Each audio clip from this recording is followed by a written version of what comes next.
mong con em ngoài hoa sự ý khu son cái ly lên gái khu ya gan sa cùng gái ya rồi chẳng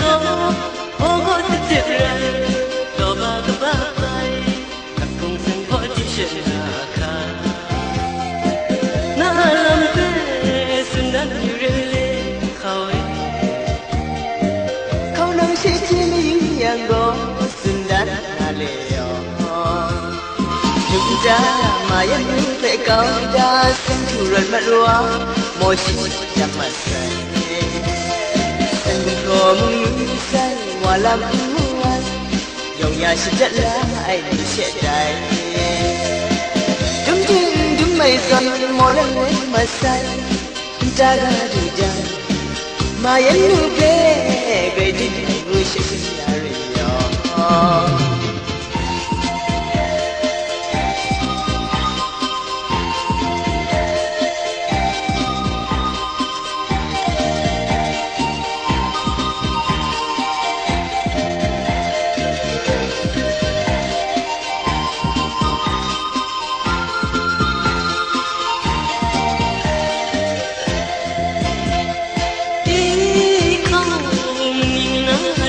mà thả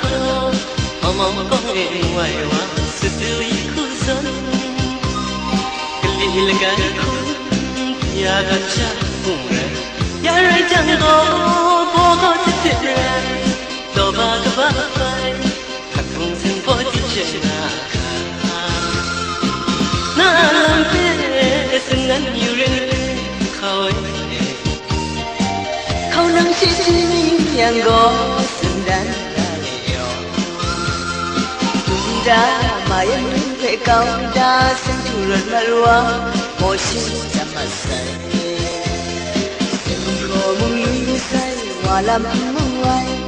dòng nhà xin chắc là ai đi sẽ chạy chúng mày rồi mỗi lần lên mà say ta ga đi chăng